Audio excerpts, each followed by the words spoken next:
All right, everybody, welcome to Ask Devan Anything. I'm DK. I am the visionary and co-founder of Burn Bootcamp, just in case this is your first time here. And we also have this here gear, which is a very comfy, kind of oversized sweatshirt, unisex, guys and girls, nice little Burn logo on it. It's my favorite one. It's on the shop right now.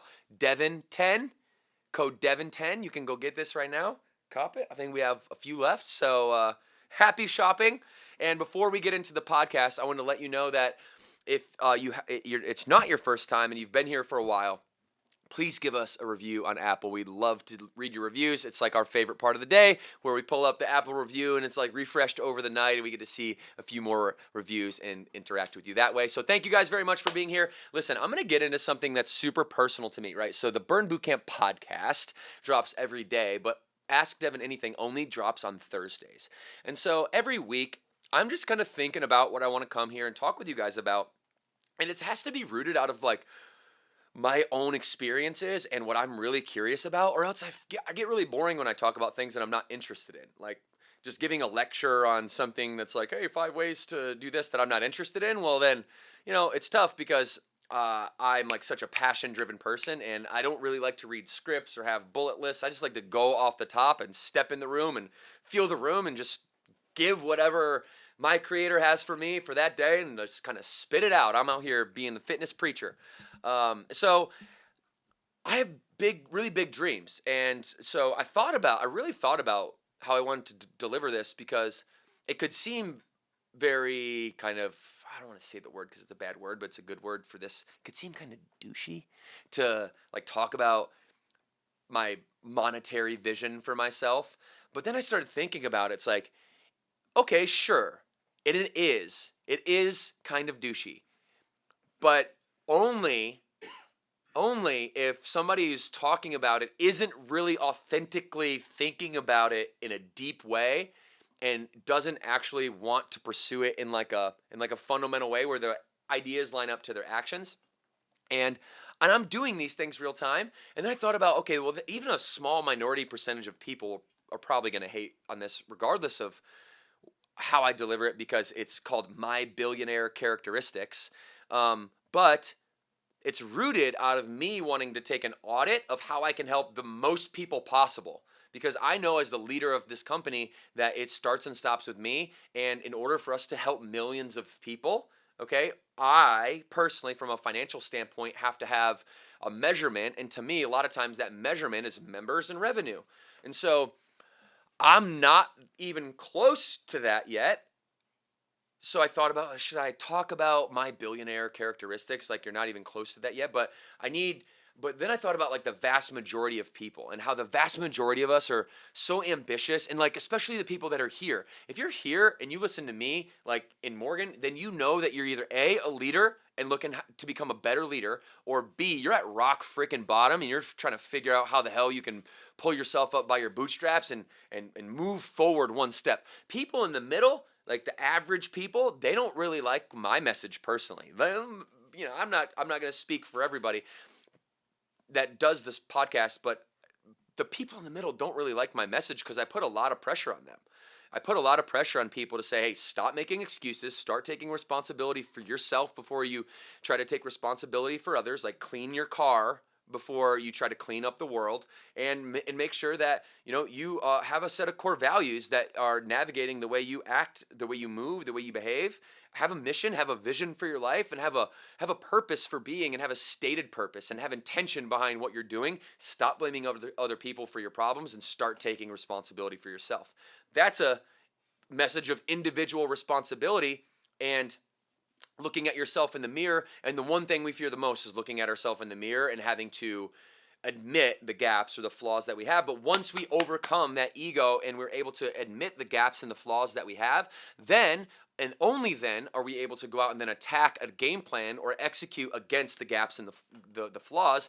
And that's what progression is. And progression is happiness. So I want all of us ambitious people out here that are on this podcast to know that your ambition, that stake in the ground, that flag that you want to plant, stick that thing in the ground and stand up with your chin up and a proud chest and do not shy away from your goals and what you set out to do. I call this the primary aim. The primary aim for you is like, what is your life for? Like, what are you serving? What's your business serving? What's your family mission serving? What is your daily action serving? What is it serving? What's your primary aim? Where are you going? All right, and you need to understand where you're going, or at least have that directional conversation with yourself, because there's an infinite amount of ways and directions and degrees to turn. And if you go 1 degree to the left, or the east, or the west, or north, or south,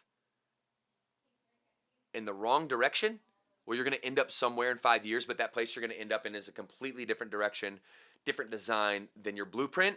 And when Tony Robbins taught me this, when your blueprint doesn't match, okay, when your blueprint of your life doesn't match the actuals, right? When what you budgeted for, what you expected to do actually doesn't happen, that's where discontent and unhappiness starts to manufacture itself, and sadness starts to set in. And if you don't do something about it, if you don't have a philosophy, you don't have a mechanism, well then that sadness can manifest itself into depression, and it can be a hole that can be extremely, extremely hard to get out of.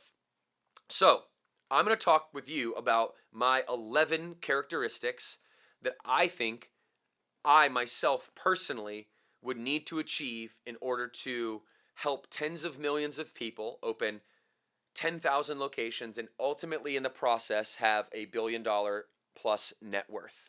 Okay, these things to me are my primary aim. This is what the business is for, and so that I can leave a legacy behind that my children are able to look at and contrast to the way that I was brought up and the lifestyle that my parents and their parents and my family led versus the one that we lead, and they can look at that gap that is gigantic, and in that gap and from those people is the recognition and respect that I needed from the people who I love my whole life to be fulfilled, is from those people, my wife, my 3 children, and they look at the contrast between where I came from and where I took our family as the leader of my family.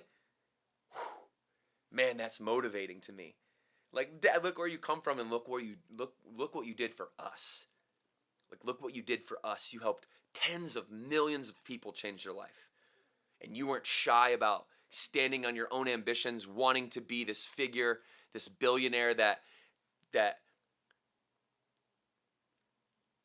did the exact opposite of what society expects from people with that status. I mean, think about all of the Disney movies you've ever watched. Think about it. Despicable Me, Boss Baby, The Lorax. In The Lorax, the CEO is selling oxygen to people. He's so evil, he won't even let people breathe. He's selling oxygen to them. In Sing 2, you've seen Sing 2, the big bad wolf is like the egotistical, narcissistic, top of the ivory tower, hang you off a ledge, rude boy. And nowhere ever in society, I mean, they paint Elon Musk out to be this like evil, demonic person. And this guy is literally helping our country, our world, become interplanetary, right?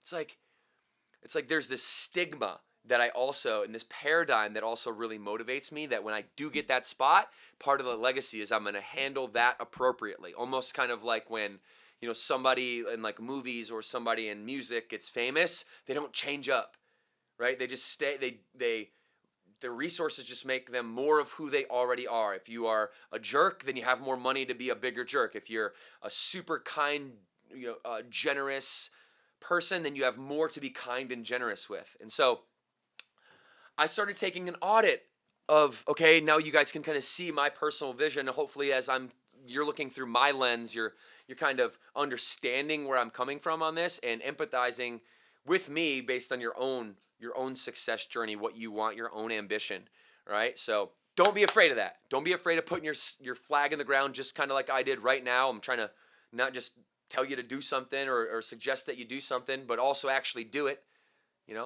Watch what I do, not what I say. And it's super healthy too, because then you find out who the real people are in your life that actually support you unconditionally and actually care about you. Listen, everybody still thinks I'm crazy that loves me. Don't get me wrong. but it's the crazy ones, Steve Jobs said, that changed the world. So 11 characteristics. Do it now. Number 1. Number 2, don't sweat the small stuff. Talk about ideas, not people. 100% of your focus on 1% of your ideas. 80 plus hours a week, every week. Would work without pay. 0 excuses ever. Hire superstars. Charisma for days. Never too cool. And the sand in the sky principle.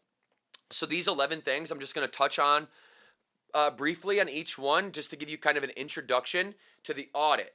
So there's a lot of these that I have a lot of work to do on still, right? I think I've started the process on all of them, but each one of these 11 things, before I get into breaking them down, each one of them is a concept or a principle or a discipline or a philosophy, however you choose to look at it, a way for you to organize the things you do and that you don't do, a way to think about things, and a perspective that's going to allow you to get yourself out of your own way and actually achieve the goals that you want to achieve in the first place. Okay, so do it now is number 1. And I think this is the most important one because for me at least, again, this is my lens.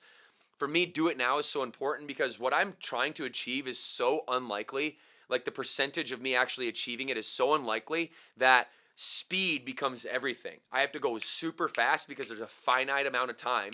Okay, so it's speed first, okay, and making sure that the pace of the organization is like, do it now. Speed is everything. We measure progress in terms of volume and activity. I'm not saying open 10,000 locations now, like do that now, because we're not ready for that. That's not what I'm saying. I'm not saying overdevelop your ambitions. I'm not saying get out in front of your skis. That's not what I'm suggesting. You need to stay balanced and you can't go too fast. You have to be patient.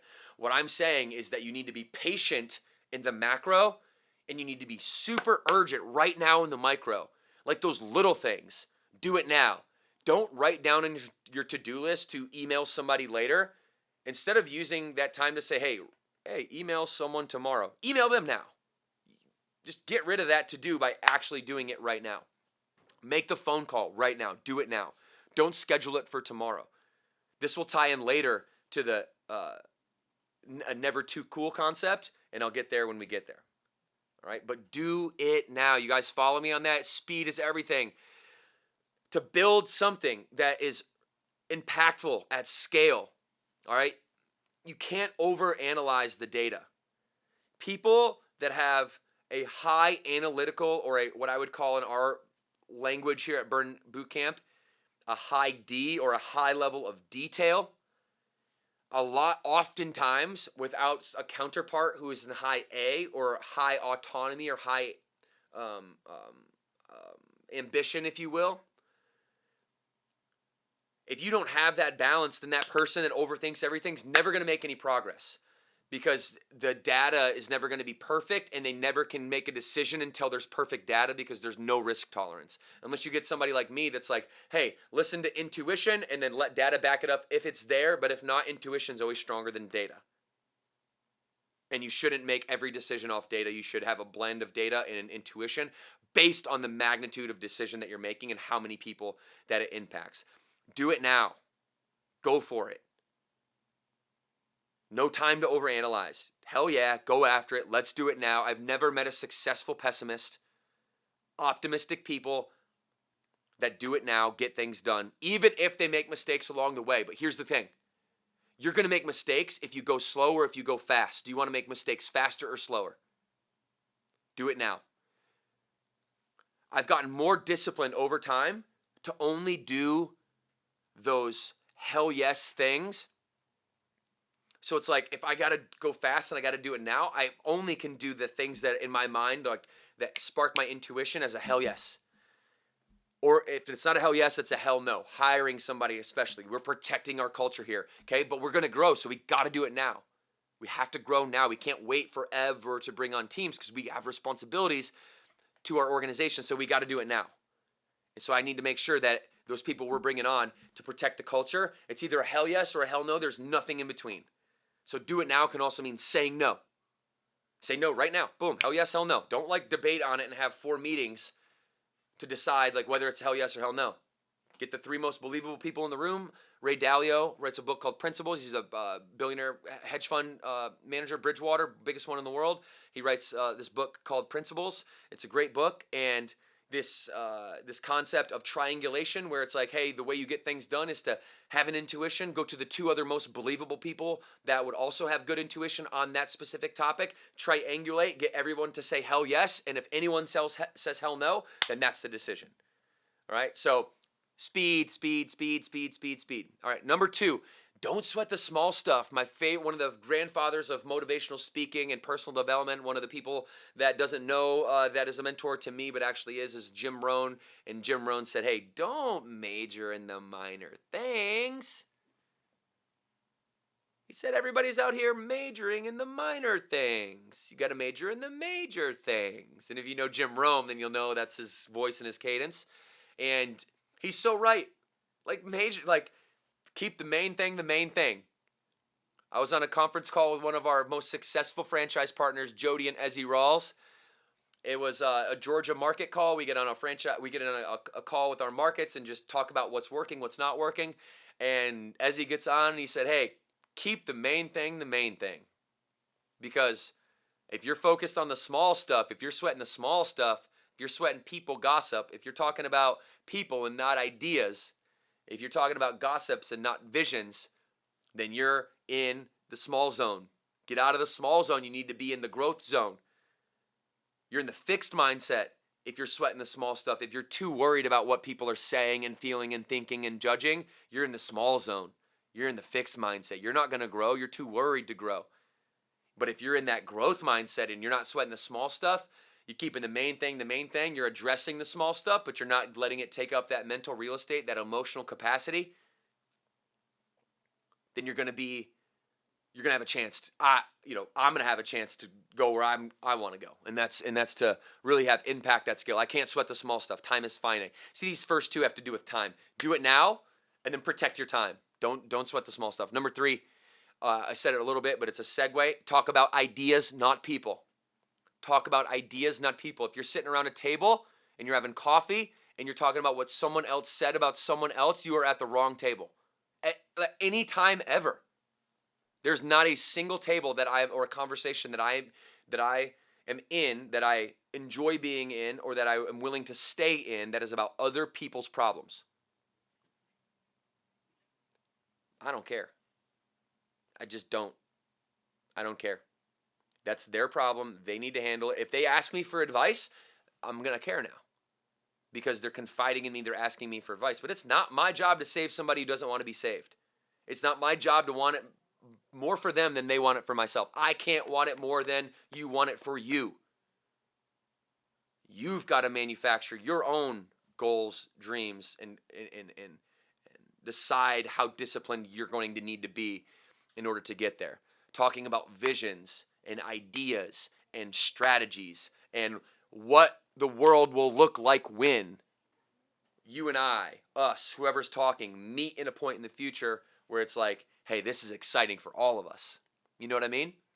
Number 3 is don't talk about ideas, talk about people. Number 4, 100% focus on 1% of your ideas. I'll say that again. 100% focus on 1% of your ideas. This is one of those ones, as I take an audit, I'm still struggling with this. I'm getting better and making progress over time and have been able to apply self-awareness in the form of an audit on this in particular billionaire characteristic that I'm not yet that good at. You know what though? I realize that I'm not good at it. And so I have Morgan Klein, my wife, our CEO in this company, who embodies number 4. And this is one where she's got fully dialed in. And so I'm really leaning on the team around me, especially her as my counterpart, to keep me focused. 100% of my focus needs to be on 1% of my ideas. I have 10 brand new ideas every day. And I write them down. And it's intentional. It's not like it just comes to me.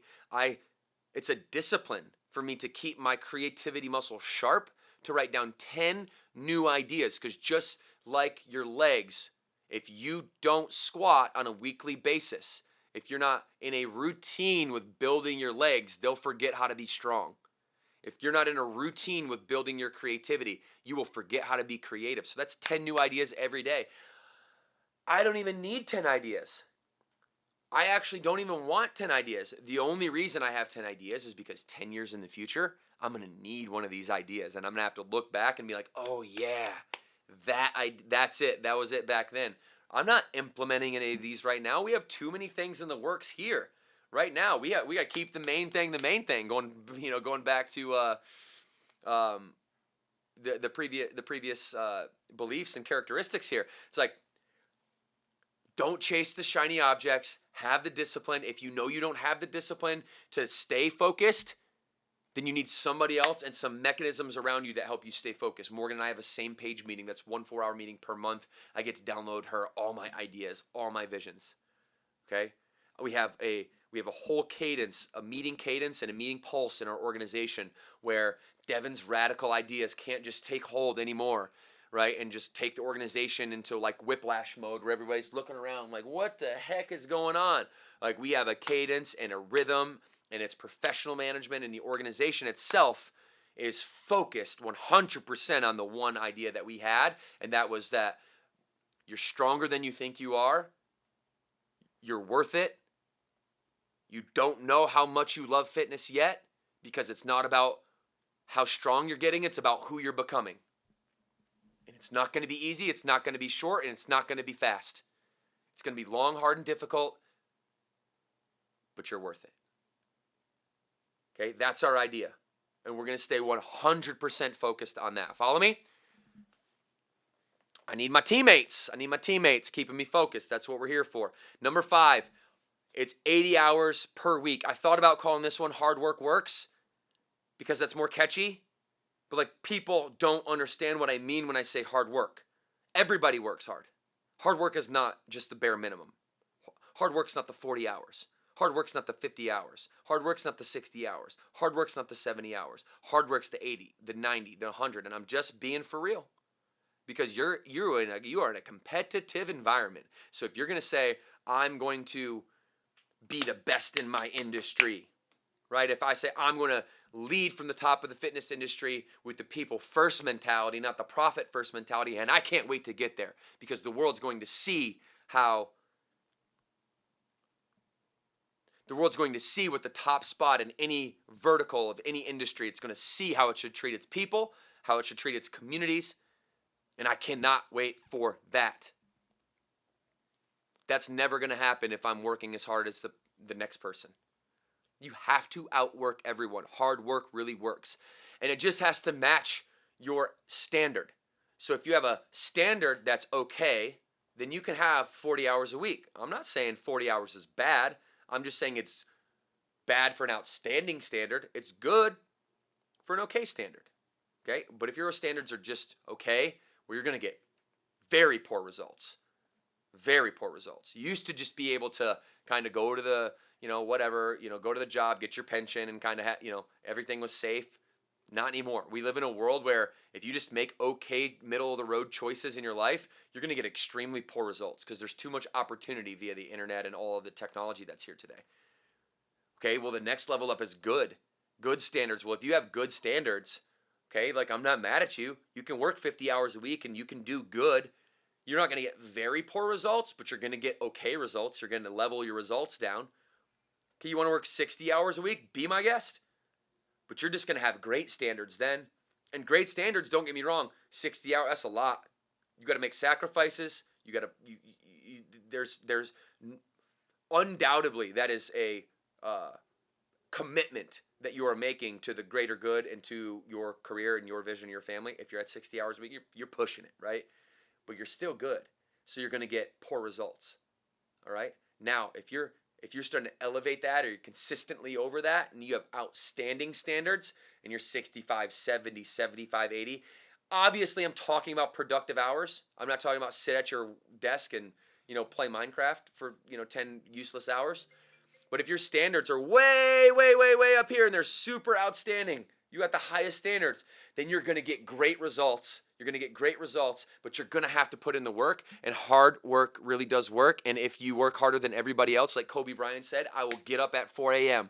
and I will do a training session, and then I will have my break and my rest, and then I will go in at noon and I will have another training session.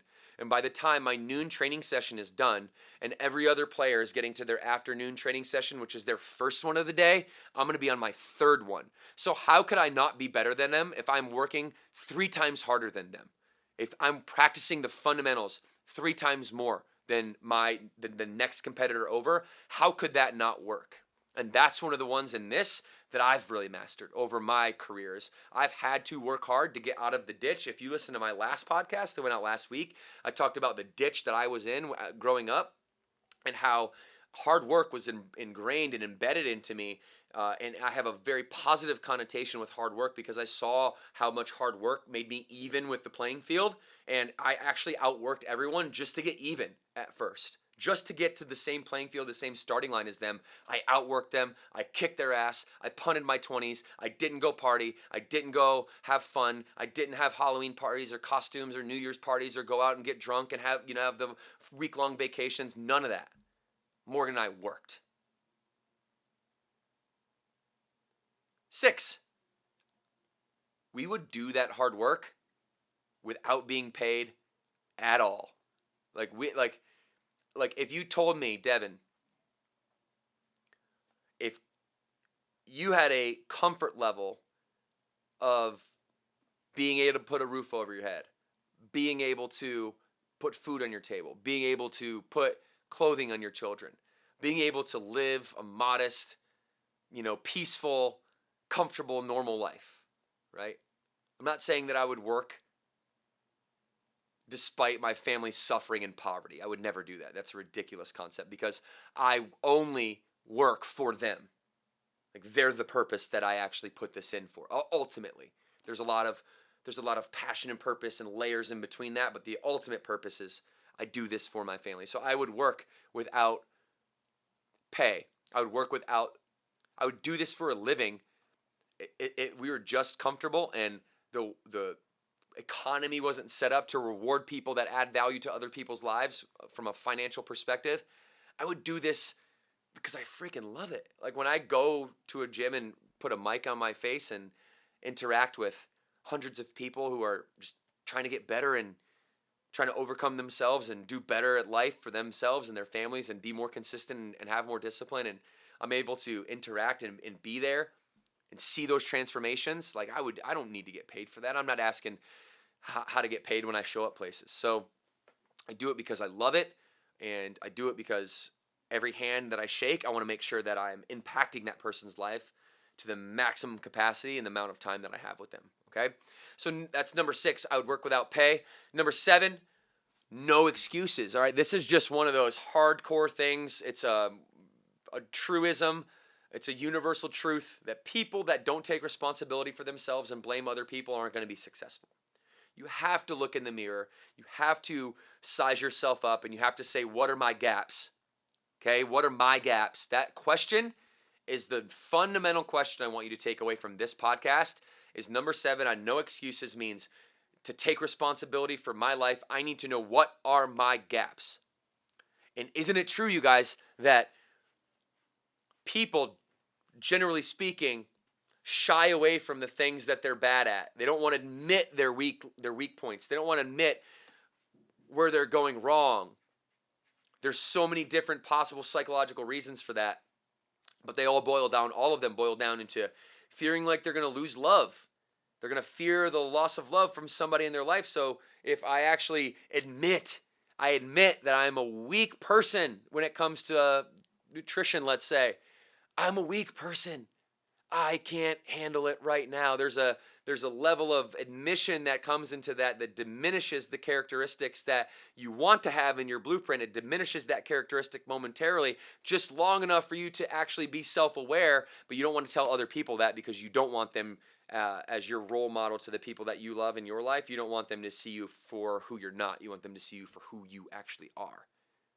So you've got to put up this facade. You got to put up an act. You have to be the person that the world wants you to be rather than being yourself, and the self-awareness journey begins in taking responsibility and asking yourself the following question: what are the gaps that I have from where I am to where I want to be? Those are the most important things in your life. Those are the issues list. That's the issues list that you have in your life that you need to go out there and attack, and you can't attack it with any excuse. That person that you're looking back, that's looking back at you in the mirror, is your partner in crime. It is not the market. It is not the people. It is not the circumstance. It is certainly not the president. It is certainly not the latest craze. It is certainly not anything other than your willingness to accept responsibility and take extreme ownership for who you are, what you said you're going to do, and then making sure that you and only you are responsible for getting there. And it can't be on anybody else, because if you project expectations on other people without appreciation for other people, you're going to drive love even further away from you. All right? Number 8 rather, is every billionaire hires superstars. Superstars. My team around me right now are freaking rock stars, okay? Like superstars and superstars in the making, because that is our standard. We get what we tolerate, and to be on the super team, to be on the dream team, you got to be an all-star, okay? And you have to show up and not only match the standard, but you have to elevate the standard. And our standard, if you go back to the scale that I just talked to you about, poor, good, great, outstanding, our standards are outstanding. So you must come here. You must come to the team with an already outstanding standard. And we as a team, we go to what that next level is together. And that's something like untouchable, phenomenal, magical. That's the next level. We do it so well, and it looks so easy that no one else can copy it. No one else can emulate it. Nobody else knows how the hell we've done it. It's just like, what you guys have done is magic, and I don't know how you've done it. Well, that's because you hire superstars that elevate your standard. It started with my outstanding standards. I knew we were going to get great results, and I knew that in order to be phenomenal, to be magical, you're going to need to bring people on who are phenomenal and who are magical, who have that same standard. So hire superstars, all right? Here's my philosophy. Hire fast, because we have to do it now. Fire faster, because we have to do it now. If they don't work, their core values don't align to the team, that's okay. They're not a bad person. You're not a bad company. They're not a good person. You're not a good company. It just means that it wasn't a match. Okay, it wasn't a match. Last one, promote fastest. You see talent, recognize it with genuine appreciation and care for that person. Recognize it, okay, and give them something. Okay, sometimes people want everything, can't have everything, but you got to give them something. You got to make sure that you show them that they're valued, and that tell them what your talk with them about what their gaps might be to get from where they are to where they need to be, and then take those things seriously. Like, take those things seriously and always stay clear in those expectations of what those gaps are. Number 9, charisma for days. Listen, energy is the key to number 9, charisma for days. Just the characteristics that I see as I look across all the people that I want to be like, I want to emulate them in some way. They all have killer charisma. They can mirror and match any person that they walk up to, and they can make that person feel great about themselves. They can make that person say, hey man, that person has the X factor. Man, there's something about them. They were just, man, the way they looked at me was just, there was so genuine, so authentic, so magical. So, man, it's just such a great interaction. I felt so good after having that interaction with that person. And that charisma is that energy. It's almost like when you walk in a room, people, they're not nervous, but they're excited. They feel some type of anxiety, but it's not a nervous anxiety. It's like man, I hope that's my coach, that's my mentor, that's my guy, that's the person or my gal that I look up to, and I want to make sure that, hey, I'm on my best when I'm in front of this person, because I want them to see the best in me, because I want to perform well. Like when I was a baseball player, I was a pitcher for the San Francisco Giants minor league organization, and being a part of that club, you have a high standard. We're World Series club. Like, we're winning the series during the time that I'm there, 2 of them, and so there's an expectation at this. There's a standard at this level to be able to hold the torch, to be able to really bring that energy, bring that level of standard, and bring the team up. And if you don't, if you're not a great teammate, ooh, they don't care how successful you are. They don't care how smart you are. If you're not a good teammate, you're gone, because an individual doesn't win the game. The team wins the game. The individual, the charisma comes in the energy that the leaders of the team have. Those individual leaders have that charisma, and if you don't have it, the San Francisco Giants weren't even looking to you. They've got the best. They've got their pick of the best players in the world. Everybody wants to win a World Series. Everybody wants to be on the best team out there.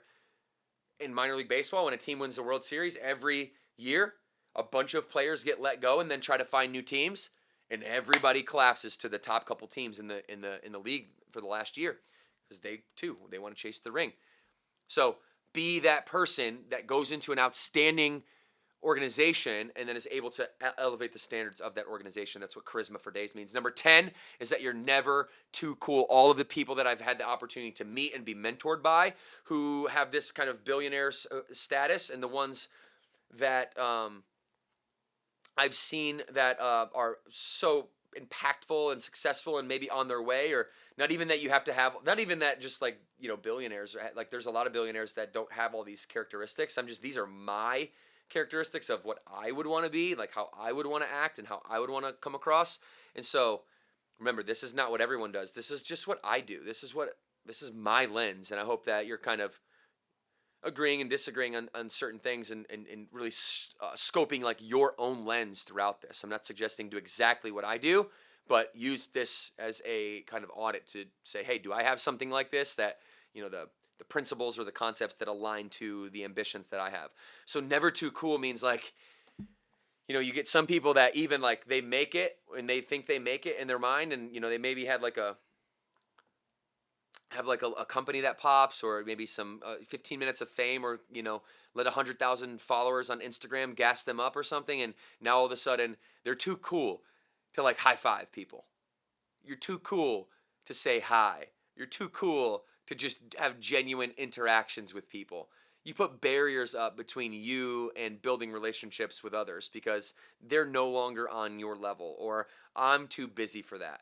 Like when Morgan and I first started, we were at some type of event, expo, conference, fun run, color run, Spartan race, every week, multiple times a week. And we're working 80, 100 hours a week.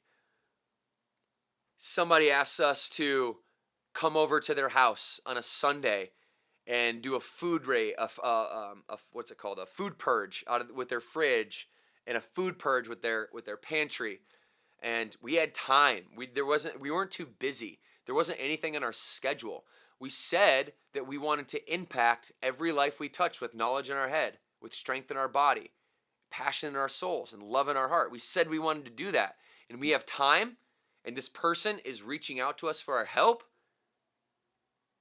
Not only do we not need to charge them because we have the time, we need to work even harder, because this is what the mission is actually for, is to look at the need that's out there, look at the people that are asking for our advice, and then relentlessly give that advice to them when they ask for it. I've never turned down the opportunity to give advice when somebody asks it.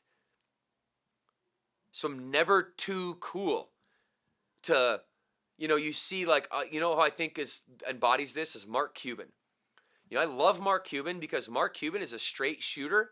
He's the owner of the Dallas Mavericks. He had a multi-billion-dollar sale of his streaming software. He's one of the first people to stream video. He sold that to Yahoo and made billions of dollars. Bought the Dallas Mavericks, has been involved in dozens, hundreds of other concepts like Shark Tank and all the businesses that come from there. And this guy is like one of the coolest, down-to-earth guys you've ever met. Like, he might have a few cars no one knows about, but he has like a single car that I know about. Wears Dallas Maverick t-shirt, sweatpants every day. Is down on the floor. He's not in some box seat. He's down on the floor interacting with fans. Classic story is when he bought he's already a billionaire. He buys the Dallas Mavericks, and instead of going in and like telling other people what to do, he gets in, goes and sits right in the middle of the bullpen, which was what they called their sales category. So like, you want to sell your season tickets, you want to sell your boxes, there's a whole sales division at these professional sports companies that are designed to sell tickets, right? And other things. And so he gets in the bullpen and he starts making the calls to the season ticket holders. Hey, it's the owner of the Dallas Mavericks, Mark Cuban. Really missed you last season. We need your energy as a team. Our fan base is the most important thing to us, and our seats were empty last year. I'm committed to making this team an exciting team that you want to see, but I can't do it alone. I need your help. Can I count on you this year to reinvest into the Dallas Mavericks and reinvest into this community by becoming a season ticket holder again? It mean a lot to me, and I really appreciate that. And so you do that over and over and over and over. People start asking him, what are you doing, man? Like, you're doing our jobs for you. He goes, because I would never ask you to do something that I had time to do myself. Never too cool. Number 11, last one, just a continuation of never too cool, but from a little different lens, is that in order for me to get to where I want to go, I've got to have sand and sky at the top of my mind. Sand and sky is number 11. I got to be down in the sand, and I've got to be granular. And kind of like how you can build anything in the sand, or you can build anything you can imagine in the sandcastle. I got to continue to be playful and granular, see the detail, play with the detail, be able to build things that I could wash away if I needed to, that don't impact the system. But I also need to be in the sky. I need to have my head in the clouds. I need to see the vision. I need to see the stars. I need to be above the clouds so I can see the stars more clearly. I need to be as high as I possibly can. The further out I get into the atmosphere, the more I can see the stars clearly. And I need to have focus and clarity on my North Star. And I need to be able to be there for about 5% of my time and live in that land, and then be able to give that vision and that clarity in a repeated fashion without getting bored of it myself, over and over and over and over and over and over and over to the people that believe in the mission in which I've imparted on in the first place, and be able to continue to keep that vision alive and well and like a living, breathing thing inside of their head, while simultaneously being able to walk into a gym in Alabama and being able to say, oh, well, hey, there's a light out, and that light that's out in the parking lot is not serving the confidence to our members that we actually are obsessed with serving to them, because if they walk out after a 6:30 p.m. camp at night, and it might be by themselves, they may be a little nervous if it's dark out without a bright, well-lit parking lot. That's not just the light that's out. That is somebody's confidence that is potentially being left on the table. Fix the light. So being able to be in the sand and in the sky, seeing the stars. And these are my 11 concepts that as I go out and I study, and I do, guys, like I do. I don't just say this stuff. Like, some people are going to be like, oh, why is he talking like this? Well, that's because you're in the middle and you're average, and I'm not talking to you. If you're in that category, don't listen to my advice. I'm not giving you advice. If you have good or okay standards, just stay there. That's fine. That's what you want to do. But then you cannot say, why am things not getting better? You cannot say, why am I not getting the promotion? You can't say, why am I not getting healthier? You can't say, why is my relationship with my children, why is my relationship with my wife not getting better? And the answer is because you don't have the ambition to get better yourself. Clean your car before you start trying to clean your family, clean the community, clean the world. But if all this stuff resonated with you and you're like, hell yeah, then I know that you're either at the top or you're at the bottom. And it's best to be in one of those two places. We can live in a world of falsities if we're in the middle. All right? So that's it, everybody. Thanks for hanging out with me today for my 11 billionaire characteristics through my lens. Remember the things that I'm trying to focus on to build my legacy for my purpose and my family. I hope you enjoyed getting to see inside the brain of myself, DK, for a little bit.